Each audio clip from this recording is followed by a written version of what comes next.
a couple different reasons.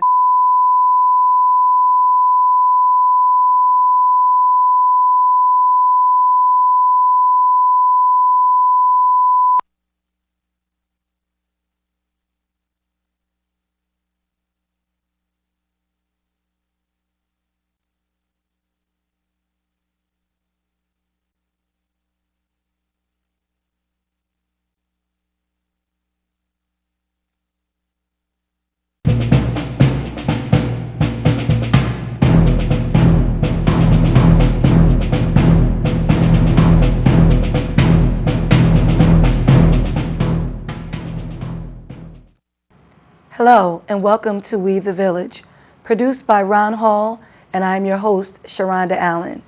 And I'm so grateful today to have Stanley Toussaint here with me on We the Village. Welcome, Stanley. Thank you, Sharonda, for having me. So, culturally, I know your mom wouldn't say Stanley Toussaint. How would your mother say your name? My mother would say Stanley Toussaint. Stanley Toussaint. So my background, both my parents, they're both Haitian. So I was just getting Sharonda right with the correct phonetical pronunciation of my name, the way my mother would say it. Right, Stanley Toussaint. Yep. Toussaint. And his mother's name is Mewi. Okay, I was like, is your mother's name Mewi? Yes. Yes. So I live in a community where there's so many Haitian people and Haitian students. So to understand pronunciation and, you know, certain names, the Lee, Lynn's Lee, Ben's Lee, you know, is cool. You know, it's interesting, like both of my siblings, all our names kind of end in Lee. Yes. So we could never really, if your parents just call you and then you only hear the ending. So we never knew who she was calling because like my sister's name is Presley. Oh. My brother's name is Jerry. Oh, and then I'm Stan Lee. So E. So we'd always just be like, she's calling you. She's calling you. She's calling you. So yeah. Yeah. Oh, that's cool. So we know your background. We understand culturally. You know, on this show, I try to bring diasporic people in here, and I'm so grateful that you made time to come in. Of course. You know, so I met you at this wonderful event, this business networking event. And you had this great product, this great organization. So it's called MoCaFi. What does MoCaFi stand for? So MoCaFi stands for Mobility Capital Finance. It's a financial technology startup. It was started in late 2015, really got its legs in 2016. It was started by our CEO, Wole Coxum, former Wall Street banker who had a long storied history working for firms such as JP Morgan, Citigroup, CEO of Willis, North America. But through that, he realized that as much success that he was having, this wasn't translating to Black and brown communities. Wow. So he left the financial service industries to start MoCaFi. Nice. And what MoCaFi is a financial technology company, more a financial inclusion company. Yes. That's really focused, actually very intentional about moving unbanked and underbanked people away from alternative financial service providers. So those are pawn shops, payday lenders, check cashers, rent-to-own, you name it. So it kind of spans the gamut. Anyone who is charging people excessively or in a very predatory way for services that you and I just take for granted. Yeah. And I think that's important because I'm noticing, well, back in 2001, actually, I was at the World Trade Center, March of 2001, yeah. And I was at this great workshop about financial literacy. And that's what kind of made me get really into the financial literacy, the financial world, understanding how to manage money better, and understanding how to stay away from those predatory financial institutions. And what happens is, you know, a lot of times people in our community end up getting caught up in those things because there's that lack of education. There's that lack of that emphasis on, hey, don't go to a pawn shop, you know, that check cashing place, you got to give them some money. It's kind of hard to, you know, build your credit. And that was one of the things that I thought was really amazing about MoCaFi, whereas it gave people an opportunity to build their credit. And that is something that is difficult for Black and brown communities when some of us or some in our community have a phone bill or a PSE&G bill in our names when we're 9, and we're accruing credit already, and we're not even responsible for the activities. Correct. You know, so I think that is like amazing that MoCaFi is steering people away from those sorts of predatory financial institutions. Correct. So what made you join MoCaFi? That's a great question. What made me join MoCaFi? So my background is in engineering, so just a little cultural reference. So because my parents are from the Caribbean, there are like 3 pathways for me, right? Doctor, lawyer, engineer. I chose the latter, right? And that's it. And you know what? Good boy, because my mother wouldn't forgive me if I didn't choose one of them. Exactly. I totally get it. So I chose the engineering pathway. So I grew up here, went to school in New York City. Was an engineer for a few years, running around the U.S., working for various different organizations, corporations, but really feeling like, what am I doing, right? How is the work that I'm doing impactful? How is it meaningful? Other than me collecting a paycheck, what else am I doing? So kind of having like this 20-year-old midlife crisis. And I was on my path. I was on a path to go to business school. And then I met our CEO, who kind of told me about the vision, told me what he was looking to do. And essentially, he told me he was looking to build out his team of Avengers, right? Ooh. Yeah, I mean, I don't know which superhero I was going to be, but I was just like, I want to be a part of this Avengers team. Yeah. And he made me a great value proposition in terms of, he still encouraged me to go to business school, but he told me that you could either go to business school and learn theoretical business, or come join my team and learn practical business. Oh, wow. So I'm inherently risky. Oh. So that's all I needed to hear. Wow. And so I joined in April 2017. It's been a roller coaster, but it's been one of the most enjoyable roller coasters ever. And you know, it's so funny that you say you're risky, because I think anybody that goes into business that is not just a standing institution, I think that is very courageous and risky, because you have to navigate and build that brand. You're part of that brand. What you said to me and how you presented everything, I'm like, I'm in. I'm convinced, and I love that you followed what your family prescribed, because I was supposed to be a doctor. How many episodes am I going to say that on? I was supposed to be a doctor. No, but and so you were going to be a doctor as well. Yeah. Why? What happened? So I actually went through, if I recall, probably did 2-3 years of like the pre-med track in undergrad, and I was just like, I don't want to do this. And the only thing that I could do in which all my credits would transfer was to do particularly chemical and biomolecular engineering. So I only really did it because all my credits transferred. Wow. Yeah, I mean, crazy thing to think that I would do it that. But that's the real story behind it. Wow. Because I didn't want to be in school any longer. What? And my reasoning for pursuing medicine were not altruistic. They were because your parents wanted you to do it, right? And plus I thought like there was like this financial gain that could be kind of gained from it. And I was just like, it's not worth it. Well, because one thing I could say is that really good doctors may not make millions and millions of dollars, because good doctors are going to spend time with their patients. Correct. You know, and a doctor who's making millions of dollars is not going to spend a lot of time with their patients. So, you know, there's a trade-off. You either be a great doctor or a rich doctor. You can't be both, you know. So I think that I'm glad that you decided to go into engineering, because you still have that and you can still use it, you know. Yeah. Engineering is important. The math kind of got me, but that's all right. So who's on the team at MoCaFi? Who are the other Avengers, the other superheroes? So I'll let them say which superhero they are. Okay. I guess our Tony Stark, is that the... Our Tony Stark is Wole Coxum. He's the CEO and founder of the company. We also have our head of product and marketing. So that's Steve Royster. So on the MoCaFi platform, the entire layout, the entire customer experience is all his brainchild. There's myself. We also have our head of municipal services. Her name is Frances Ferguson. Similarly, long storied career in either consulting, financial services. Her career just really spans the gamut. We also have Christina Story, Rhodes Scholar. She's leading our Bitcoin lending operations. We also have Henry Thoman.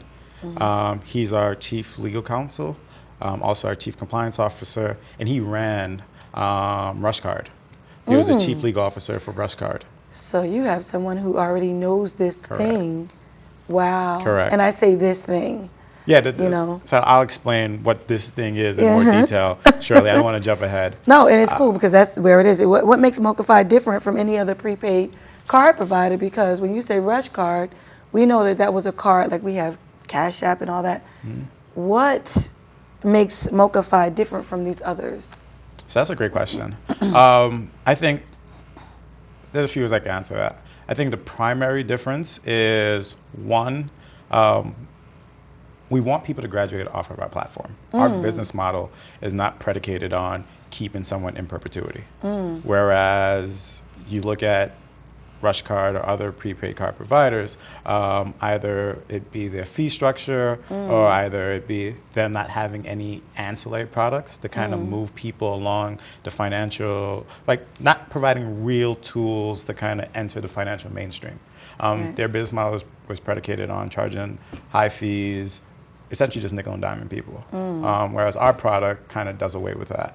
And we're providing a ton of like wraparound services, such as you mentioned earlier, credit building services, financial literacy, et cetera. Even if the way we structure our program, in which we provide a mobile bank account, but the mobile bank account is only FDIC insured up to $10,000. Oh, and instead of the 250, correct. Whatever. And the reason for the cap is we feel that if you have more than $10,000, you actually should use a more conventional bank account, and we'll refer you to the Chases, the Wells Fargos, the TD Banks of the world, right? And partly the way we structure it like that is there's about 100 million people just in the U.S. alone who are classified as unbanked or underbanked. So there's more than enough people for us to service while still allowing people to kind of enter the financial mainstream. Wow, that sounds really great. I love the mission of it, the sentiment of it. I think that's what's so important to me about this. So is MoCaFi a bank? That's a great question. So MoCaFi is not a bank. Okay. MoCaFi works with banks. Right. So our bank it's a Minnesota-based bank. It's called Sunrise Banks. Okay. It's also a B Corp. So what our bank does, our bank is primarily responsible for, one, providing the charters and the licenses. So for instance, in order for your money, if you bank with MoCaFi, to be insured, it's insured through our bank. Okay. Right? So they hold the money, they insure the money, they provide the compliance and legal structure that we have to follow. Right. So we're not a bank, but we work with a bank. So MoCaFi is primarily responsible for, one, business development. So That's I'm doing, right? Stanley. Business development, marketing, providing the customer service, everything. And what MoCaFi is, just in technical terms, is what you call a program manager. Okay. So there's 4 elements. There's a bank, there's a program manager, which is MoCaFi. There's a card network, so that's your Visa, MasterCard, Amex, Discover. And lastly, there's a processor. So those are the 4 players in the space. Wow. And what I love about that is that our community has been kept out of those financial industries so much, and we don't always get to hear all those levels, those components of money transfer, money exchange, spending, accumulate, all those things. And I think that's important. And, as you mentioned, the FDIC, the Federal Deposit Insurance Corporation. think so, right? yeah. Yeah, I'm a geek. Who knows what FDIC? Who knows why? But that's I try to figure it out the same way you were trying to figure it out. No, and that's the thing. I've learned so many of these things, and I try to teach it to young people as much as I can. And like I said, that's why I was so excited about it. So is someone's money secure? You know, with the FDIC, it used to be $100,000, but now it went up to like $260,000 after the crash. Correct. It went up. So yeah, I know that. Who knows that, right? When I was a kid, I used to see FDIC insured $100,000, and I'm like, oh, okay. You know, I remember that, and I remember when it changed, and people don't realize what that means. And I will say that it means from a regular bank that if you have up to $260,000 in this bank, God forbid something happens, you know, it's secure. What does that mean for a MoCaFi, like a MoCaFi account? Is someone's money secured? Yeah, so that's what I was alluding to just prior. Your money is secured on the MoCaFi platform up to $10,000. Okay. And as I said, we were intentional about doing that strictly because if you have more than $10,000, we believe you should be with the bigger bank. Right. You should be with the more traditional bank. Yeah. But it's a stepping stone, though. I like that you just said that. Exactly. It's a stepping stone. Our product, you got to start somewhere. to be frank, is not the destination product. Right. Right. The destination product is a conventional bank account, but there's so many people, particularly in the United States, who don't even have the conventional bank account, but they have financial needs, and that's why they're using the check cashers, the pawn shops. They know it's not in their best interest, but they don't have an option. And I don't even know if everybody thinks it's not in their best interest, because some people in our community have been taught not to trust banks. Correct. They put money in a Wheaties box or in a mattress traditionally, and those are the worst places. And it's kind of hard because when we had our own banks, you know, people tricked us, or when we had to go to other kinds of banks, our money was played around with and everything. So I think there's a reprogramming that needs to be done historically in our community. So I'm just gonna anecdotally. Yes, please. Our CEO likes to tell the story of how generational this is, right? And how us as a company, or just generally just the mindset has to change. He speaks about how he knew someone who, once they graduated, got a great job in financial services, got a very exorbitant signing bonus, right, as those in the financial industry get. And she went to her grandmother and said, "What do I do with this?" And her grandmother said, "Take it to the check casher." But it underlies something bigger, right? It's like this generational lack of financial literacy, right? But luckily, just being a part of that network, right, she was able to change that literally snap of a finger, right?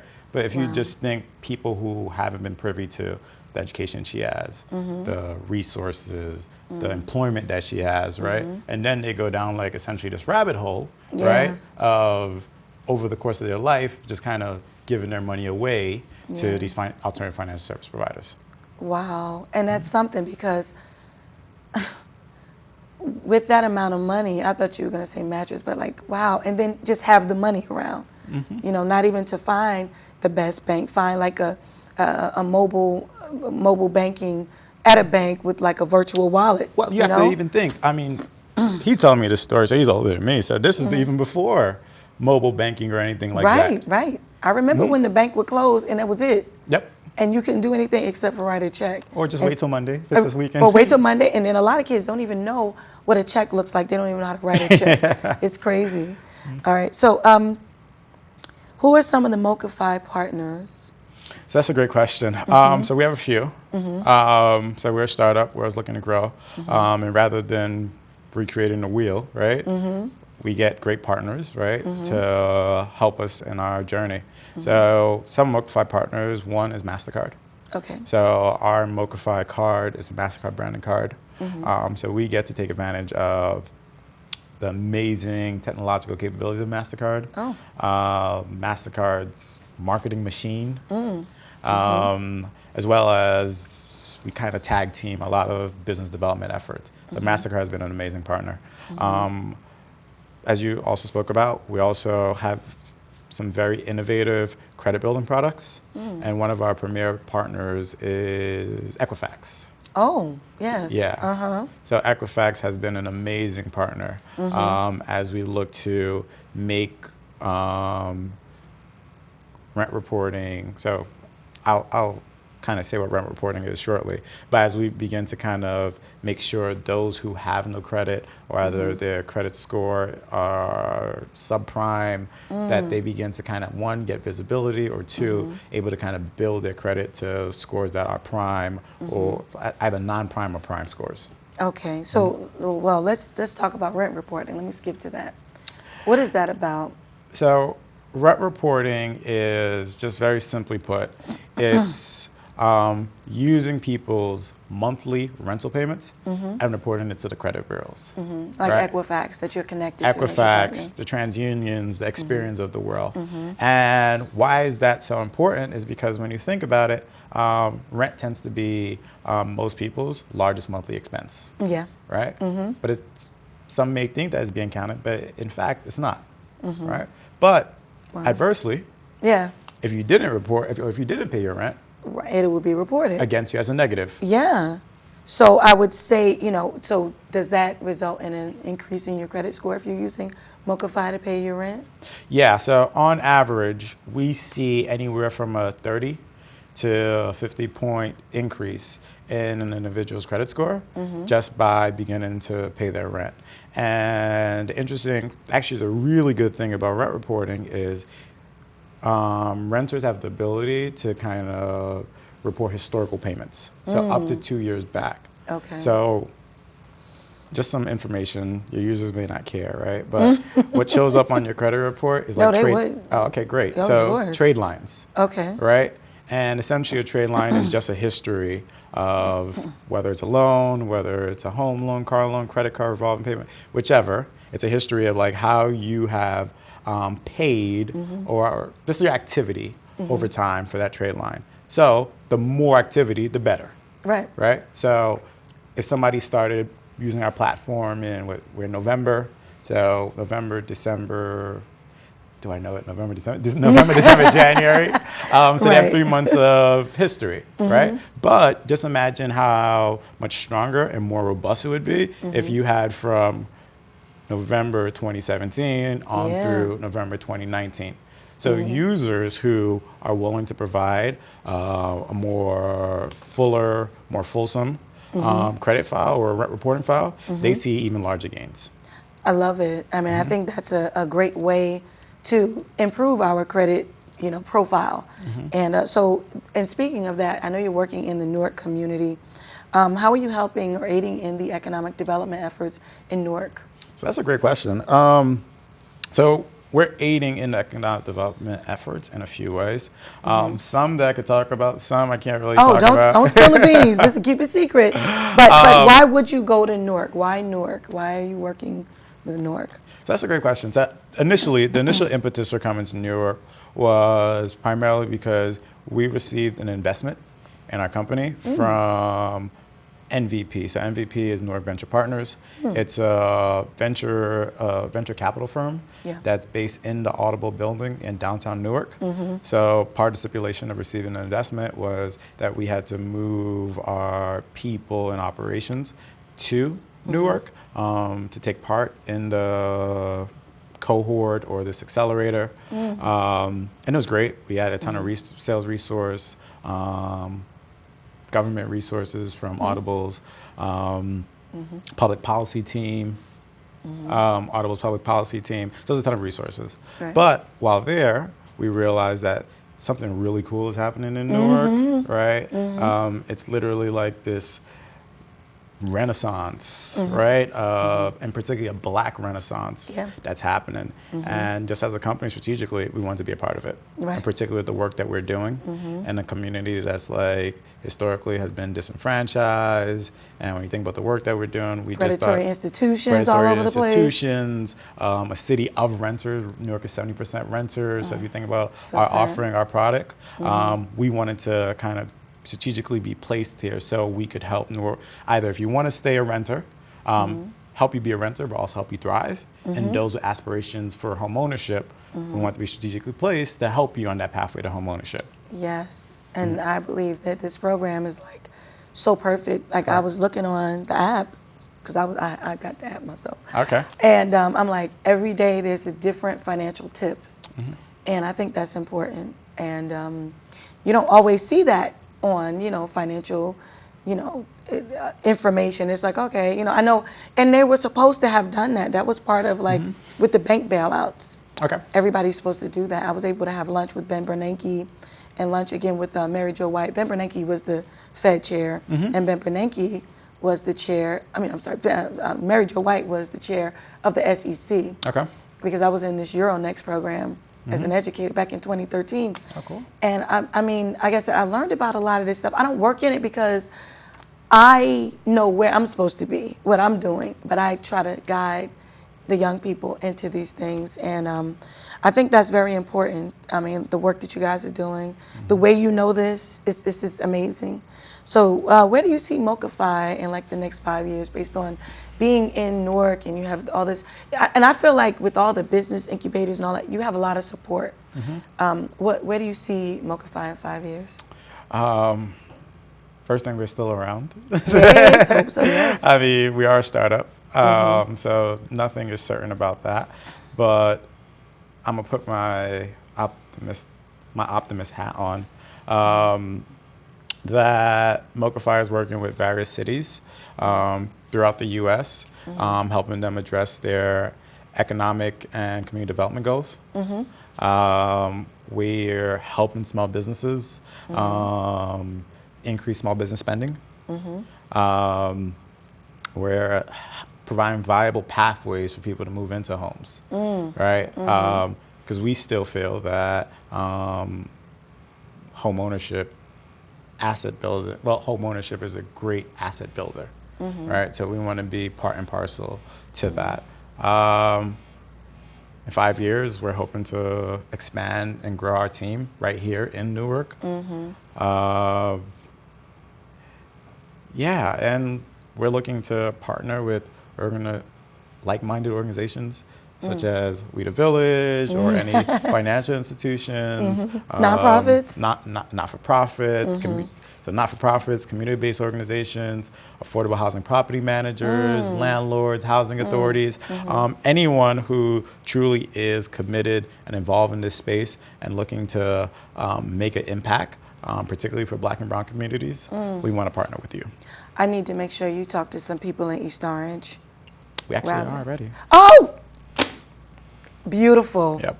So we'll talk about that off camera, Yep. About who you're talking to. But I think that is so important. I'm so grateful for the work that you all do. I'm so grateful that you have that heart to do it.